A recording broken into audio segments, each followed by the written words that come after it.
배 대표님 마지막으로 예. 한동훈 국민의힘 비대위원장이 시도당 신년회에 참석해서 아주 바람을 전국적으로 확산을 시켰습니다. 그러나 한동훈 위원장이 진짜 정치 시험대에 선 것 같습니다. 여권에서 가장 뜨거운 감자가 이른바 명품백 문제 아닙니까? 이게 지금 그동안에는 국민의힘 내에서만 속으로 부글부글 하고 있었는데 그게 지금 터진 상황이에요. 그래서 이 명품백 문제를 어떻게 잘 해결하고 또 국민들의 정서와 부합되는 해답을 내놓느냐.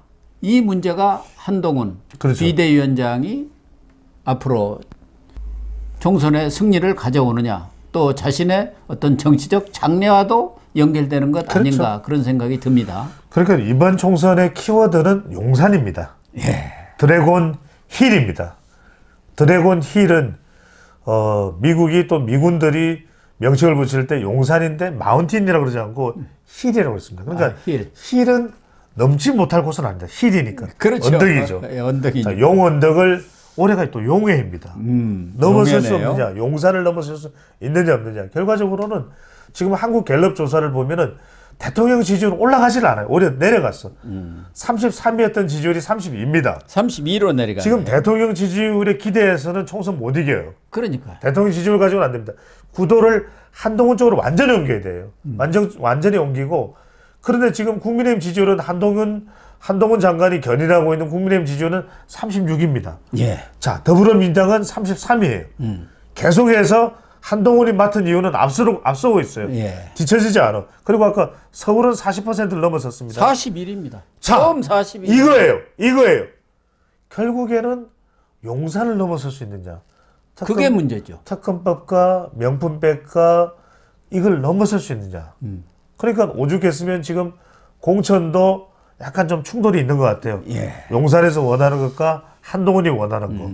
그 다음에 한동훈 위원장의 최근에 약간 좀 태도가 달라졌어요. 예. 명품백에 대해서도 국민의 눈높이를 살펴야 된다. 국민의 우려가 있다. 그렇죠, 걱정이 그렇죠. 있다. 이렇게 얘기했고 그렇게 이야기합니다. 과정에서도 아쉬운 점이 있다. 맞습니다. 그러니까 명품백 수수 과정 그것에 대해서 아쉬운 점이 있다. 이것은 그렇죠. 한동훈이 그동안 얘기해왔던 것과는 좀 결이 다른 그렇죠. 지금 생각을 하고 있구나.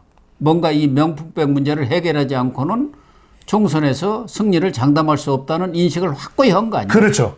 그래서 제가 데이터로 분석을 해드리면 자, 대통령 지지율 여러분들 잘 들으십시오. 대통령 지지율 32, 민주당 지지율 33. 대통령 지지율이 안 되죠. 못 이기죠. 네. 그런데 한동훈 위원장이 이끌고 있는 국민의힘 지지율은 36, 국민의힘 36, 민주당 33. 이거는 국민의힘이 앞서죠. 예. 그러면 국민의힘이 더 위로 40%대로 한국 갤럽 조사 기준으로 정당 지지율로 올라가려면 용산을 넘어서야 돼요. 안 그러면 이게 계속 여기서 간당간당합니다. 그렇다니까. 그러면 이걸 뛰어넘어야 중도층, 무당층, 특히 수도권 중에서도 어디 경기, 인천이 흡수될 수 있습니다. 그렇습니다. 인천 계양을을 지금 원희룡, 용명 대첩을 치르죠. 돌덩이를 치우죠. 그래야 한동훈 비대위원장까지 용산을 넘어서 버리면 이제 이 경기 지지율이 올라가거든요. 예.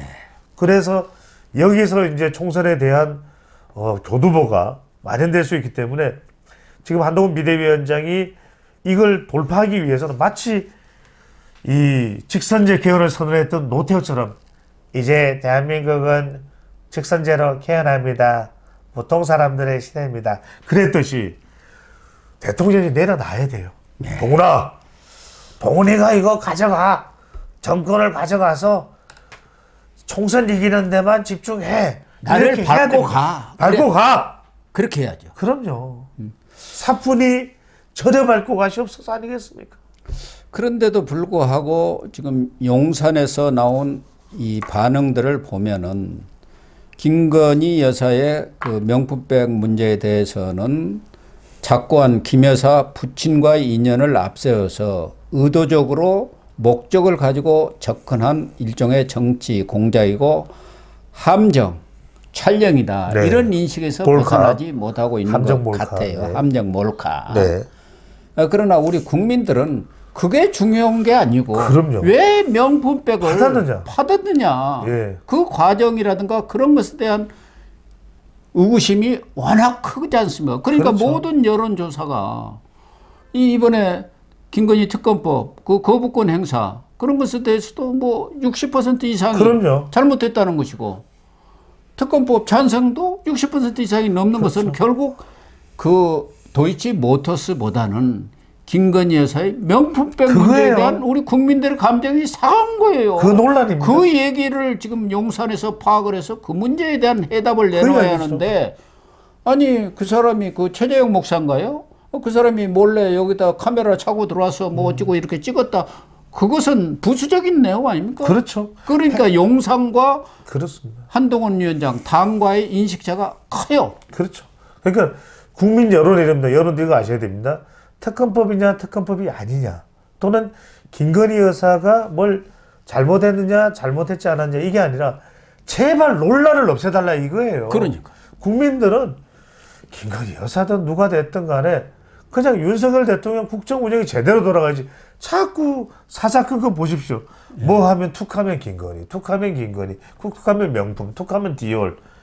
이게 국정이 돌아가겠습니까? 그렇습니다. 또 외국에 윤석열 대통령이 순방에 나가도 사람들은 이번에 또 무슨 사건 생기나 한다는 거예요. 그래서 완전히 이 김건희 여사와 관련된 논란을 어떻게 씻어낼 수 있느냐, 털어낼 수 있냐 이걸 원하는 겁니다. 김건희 여사를 욕하고 김건희 여사를 뭐 어떻게 하라라 그런 이야기가 아니라 말 그대로 자, 국정 운영에 이게 막 논란이 되고 이런 걸 어떻게 하면 최소화할 수 있느냐 그걸 묻고 있는 것이죠. 그런데도 불구하고 용산 측에 지금 나오는 반응들은 지금 이 시점에서 김건희 문제를 이렇게 이슈화하는 것이 과연 총선에 도움이 되느냐 이 얘기를 하고 있단 말이에요.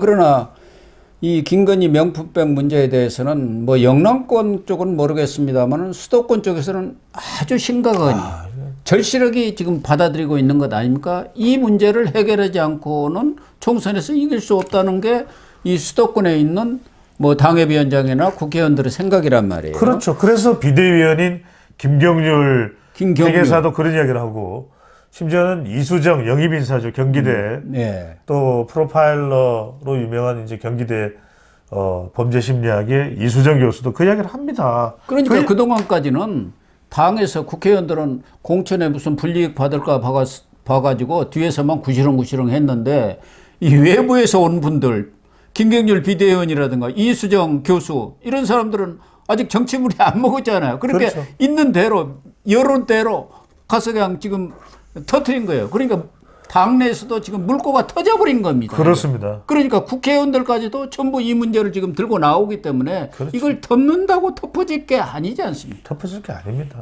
이게 결과적으로 수도권도 있지만 특히 자영업체 경제가 어렵지 않습니까? 국민들이 이렇게 경제가 어려운데 왜 자꾸 저런 게 논란이 될까? 왜 자꾸 시끄러울까? 이러면 지지가 어떤 변화가 없는 겁니다. 국정 운영에 탄력이 더 이상 붙을 수도 없는 것이고 결과적으로는 그게 문제라고 생각했을 때 명쾌하게 해결하는 모습을 보일 때 사람들은 반하는 것이고 그렇지 않습니까, 박사님? 어디에 가나 어려운 일이 생깁니다. 하지만 그 어려운 일이 생겼다고 해서 비판하는 게 아니에요. 자, 김건희 여사 논란이 일어났습니다.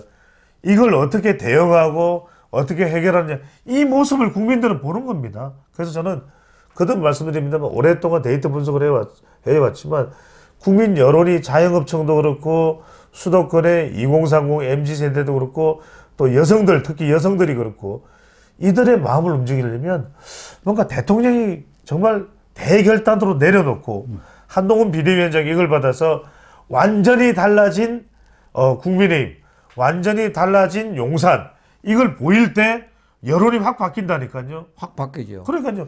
우리가 왜 노래도 했습니다. 완전히 달라진 나 이래야 완전 바뀌거든요. 그러니까 이 명품백 문제는 그동안 대통령실에서 내놨던 해결 방안, 특별감찰관제를 추천하면은 받아들이겠다든가 제2부속실 가지고는 해결이 될 수, 그거는 이미 국민들 사이에서 국민들한테 전혀 감동이 없는 그런 해결 방안이 돼버렸어요. 그렇죠. 그렇기 때문에 거기에 플러스 알파를 붙여가지고 그렇죠. 정말 국민들이 그래 그 정도 했으면 됐지 뭐 이런 방안을 말씀하신 대로 노태우가 6.29 선언 내놨던 것처럼 그럼요. 한동훈 비대위원장이 탁 들고 나와야 한다. 그렇죠. 이거죠. 저는 이거 얼마든지 할 수 있는 게 한동훈 비대위원장이 나와서 김건희 여사와 관련된 논란이 정치적으로 악용된 것도 없지는 않지만 저는 오히려 이것보다는 국민들의 목소리에 귀를 기울입니다. 앞으로 김건희 여사가 어떤 국정에도 영향을 주지 않도록 저는 이 세 가지를 철저하게 대통령에게 요구하겠습니다. 첫 번째, 제2부속실 포럼 내에 설치. 두 번째, 특별감찰관 한 달 내에 임명. 세 번째, 국민들의 민심이 바뀌기 전까지는 김건희 여사 해외 순방 동행 금지. 이 부분을 건의하고 윤석열 대통령과 김건희 여사 두 사람이 동반으로 국민들에게 사과하는 모습도 필요합니다. 예. 그것을 적어도 늦어도 설 명절 전에 하는 모습을 보이면서 설 명절을 지나면서 그래도 바뀌는구나. 그런데 서울 민심을 잡아버려야 한다니까. 그렇죠. 그 카드를 가지고. 근데 여기서 중요한 것은 이 모든 것을 한동훈이가 이끌어내는구나. 그러니까요. 한동훈이가 아바타가 아니구나. 네. 한동훈이가 대리인이 아니구나. 한동훈이가 용산 출장소가 아니구나. 이게 생명입니다. 그래서 이 대통령실 윤석열 대통령이 전에는 우리 유튜브를 좀 보셨는데 이제는 뭐 바빠서 못 보겠죠. 봐야죠. 그래서 봐야죠. 우리 배 대표님의 이 해결 방안을 예. 꼭 좀 들었으면 좋겠어요. 너무 정말 찰떡 같은 해결 방안 아니겠습니까? 그렇습니다. 네. 그러면은 그게 만약 설전에 나온다 하면은 설 민심을 잡고 그대로 총수까지 가는 거예요. 그렇죠. 설 민심이 뒤집어질 겁니다. 그런 제2 6.29 선언 같은 맞습니다. 그런 획기적인 결단을 같이 기대를 좀 해보시죠. 그렇죠. 설명절이 2월 9일부터 시작되니까 1.29 선언이 나와야 되겠죠. 예. 6.29 선언이 나오기를 기대를 하겠습니다. 네, 오늘 방송은 여기서 마치도록 하겠습니다. 시청해 주셔서 감사합니다.